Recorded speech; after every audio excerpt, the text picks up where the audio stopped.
What's up, ladies and gentlemen? This is Mosen here with MTA 68 for the 6th of May 2019 and your daily classic WoW content rants, etc. And in today's topics we got the BIS section, we got law biscuits, and we are going to read some comments. And while we're doing this, we're going to gather some crystals. And yeah, let's jump right into the intro and start right off with the video.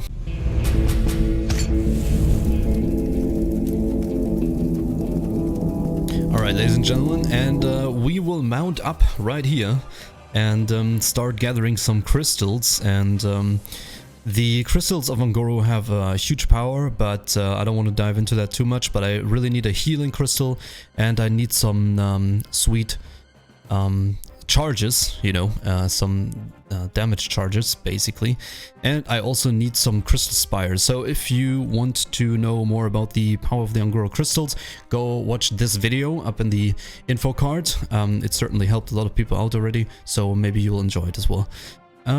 Let's start off this today's MTA by collecting some sweet crystals and reading some comments. So I had one sitting here for a long time now, and it came in from Shiyu Kozuki, and he said, could we start giving feedback on cross-server BGs? They go against the entire point of vanilla, the community, and were not added until late into vanilla 1.12. I would very much appreciate if cross-server BGs were never added and BGs stayed server only for all of Classic. Now, my very quick opinion on this is, yes, I agree fully. I also think that cross-realm, any sort of cross-realm was a big step towards people leaving the game. But you would think, hey, well, there hasn't been any updates yet, and you know, it's going to be classic, so yes, probably it's going to just be the normal server battlegrounds. But the thing is, he is kind of right in his concern that the battleground, or actually the servers, are going to run on a 1.12 client. So yeah, I can see the danger of people, you know, just not thinking about it, and then Blizzard will just decide, well, you know, cross-realm is better because you have more people queuing for a battleground. And now, certainly there are some key points that speak for having cross-realm, and especially if you are one of the players that, you know, just doesn't like waiting for their battlegrounds that much, you could probably see why this would be maybe a good idea to have them linked, because you might remember from back in the day that battlegrounds didn't just open instantly. Now on the servers we're playing on right now, it's pretty much instant invites because there's so many people on it and they're all PvP, or a lot of people comparatively PvP. Whereas on the official servers, there used to be longer queues, which isn't such a bad thing, because I think back in the day Blizzard intended battlegrounds to be you know, just a little bit more, you know, of an event. You know, you'd queue into it and you would PvP in the open world, and then, hey, there would be a battleground opening up, so you could go and join it then. Now, but though the pros are pretty obvious, right? You have more players in the pool and stuff opens up faster and you can spam them more. But I think that a lot of people, especially looking at the classic community, and you can give feedback on this if you like, but would be more for the majority of the community would probably be more leaning towards having the battlegrounds limited to the realms, because certainly one of the biggest cool factors about Classic is, and I would have to agree with Shiyu here, is that you know the people you're playing against, and you have like this server, right? It's like its own world, and you don't want it. I mean, the immersion starts going away when you have people from somewhere else that you don't know, and suddenly you have, you know, you magically get queued with a parallel universe against some other people that you don't really know. And the cool thing was always, and I have to really agree, is that you have your own limited server where you are playing against people you know, and the horde you know, and the alliance you know, and this certainly adds some flavor to the game. I would have to really agree. Whatever the case, though, Blizzard said it's going to be running on 1.12 clients, and they may just overlook this. So maybe, you know, if you have the time for it, give some feedback on that on the forums. And I could see Blizzard just giving us no cross-realm, but there certainly hasn't been said anything about it yet. So yeah, that was the comment coming in from Shio Kozuki. And yeah, guys, let me know what you think in the comments, because I have no idea if there was any news for this. I mean, I haven't seen any, and maybe I have overlooked anything or something. But yeah, just let me know what you think, because I'm certainly against cross-realm battlegrounds for sure. For me, it's just one of the worst things that ever came into the game. Any cross-realm, I can see the points for it though. You know, I'm not completely ignorant to the fact that there were small servers where nothing opened up, and that's certainly an issue, but I always thought that, yeah, you know, rather encourage people to roll on those small servers than put everybody in like a cross-realm pot. With that being said, it is time for the BIS. The BIS! And in today's BIS, I want to cover the sweet Zanzas, okay? And the Zanzas are basically small flasks, or the you could say the affordable flask for the average Joe. And what makes these things so great is that you can basically just turn them in for a very low price. Now at this point, right now, it's May 2019, so we don't know what patch these are going to be affected by, as is per usual. But in any case, in any patch, these things don't really cost that much. Now what you need to do to get them is, when Zul'Gurub is out, you go to the Zul'Gurub Isle, located in the northwest of Stranglethorn Vale. It's an island where you basically have all the reputation stuff and the faction stuff going on for Zul'Gurub. And the bijous you get in Zul'Gurub, those are basically, yeah, you know, the blue items that drop there. You can shatter them at an altar on that island, and you will gain a sort of token from the for the Zul'Gurub faction. Now you can then turn in 3 of these tokens for a Zanza, and there are 3 kinds of Zanzas here in the game, and I will guide you through them really quickly. So the first one is the Sheen of Zanza, right? So the Sheen of Zanza is in general, these Zanzas last for 2 hours, okay, and they persist through death, at least at this stage of the game. There has been a stage of the game where they were removed to, where it was changed that they disappear on death, but for now, let's just assume that they will keep everything the way it is. So they persist through death. That's awesome, because you just get 1 before raid, pop it on the island, go to the raid, and then you can pop a second one halfway through the raid. And because you can always only have 1 in your inventory, so you pop 1 and get another one while you're there. So take 6 bijous before you go to the island, shatter them at the altar, and turn in 1 Zanza, pop it, turn in the other one to be in your inventory. That's the first tip. And what makes them so good, so there are 3 kinds of Zanzas, and they're not all the same. So the first one here increases the chance that player will reflect hostile spells cast on them by 3% for 2 hours. Will automatically reflect the first offensive spell cast against the user. Only type of Zanza potion may, only 1 type of Zanza potion may be active at any given time. Now the thing is, with this one, it sounds really cool if you do this at a raid boss, right? So like Cthun Dark Lair or something, you just stand in it and it reflects it. Doesn't work like that, sadly. Yeah. So, and you know, what is cool that the first one has like a really high chance, I think, and then it's only 3%. And as far as I know, you know, these didn't really work the way, or the way they were intended to. So really, at the moment, this has been somewhat of a bummer. So in general, you can say this is a good one rather for PvP, because in raid situations this doesn't really affect you. I think the first one to reflect has a higher chance, and then it stays on 3%. But yeah, for anybody that thinks you can just reflect the Shadow Flame on Nefarium, it does not work like that, I don't think. I think we had some people in the guild try it out, how it works. So this one's probably one of the weaker ones, unless you're like a really huge PvPer. Hey, don't get me wrong, they're really cool if you pop them in the open world and you open PvP. It's a lot of fun, so certainly go and try it out. Then we got the Swiftness of Zanza, and the Swiftness of Zanza might not seem that crazy, but you know, technically speaking, even in raid environments, especially for guilds that try to speed up their raids a little bit, this one comes in real handy and increases the player's run speed by 20% for 2 hours. And yeah, the name says it all, right? You can also pop it in open world or when you're raiding, and just in general, these Zanzas aren't really that expensive. You know, you just get 3 Bijous, and which you generally have if you're running the Zul'Gurub.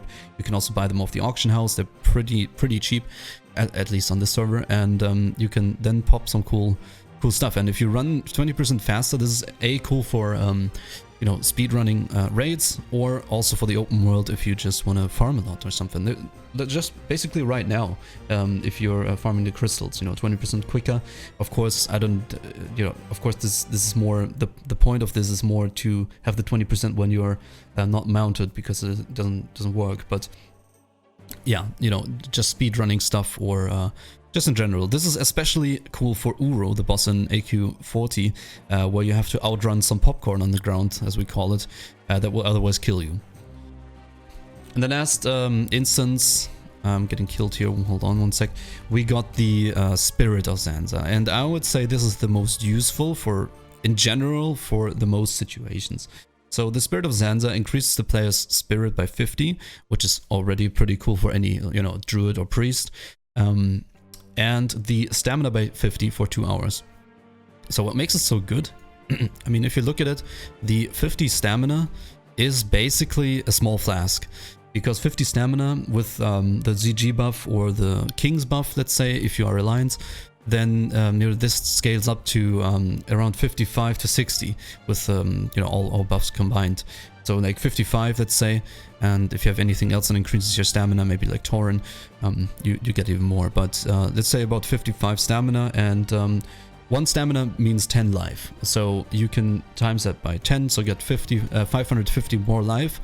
And you know, in Classic, this is really a good thing to have, because more life equals the raid encounters don't instantly kill you, and there's certainly some that if it goes wrong and you're dead, you lose all your consumables and world buffs, and yeah, if you're dead, you're healing, and your DPS and your tanking is 0. So there you go. This is the BIS section for the day. It certainly helps us, and we use it in every raid, actually. I definitely recommend you getting these and spreading the knowledge to your guild if they don't know yet, if they're new. The only thing that we don't know yet, and it also says in the comments, in 1.12.1, these were already changed to not persist through death anymore. What makes these things so good is they're basically like a flask, because they used to persist through death. So we'll have to check on official realms if they do still persist through death. Either way, even if they don't, they are still very strong, but if they do persist through death, even on official live servers, this will be just basically a must-have raid item for everybody that intends to raid somewhat seriously. And with that, we are going into the Lore Biscuit section, and in today's Lore Biscuit section, we have one that is very... it has so much lore to it, but I tried to condense it down as much as I could, and... we recently just downed Cthun with 30 man first try yesterday. We only had 35 people, and we just said, hey, okay, let's just give it a go. That's the only boss in Anchorage we didn't kill yet, and so we did. We went in, and with 35 people, we killed him first try, actually. And yeah, the Zanzas also played a big role in that.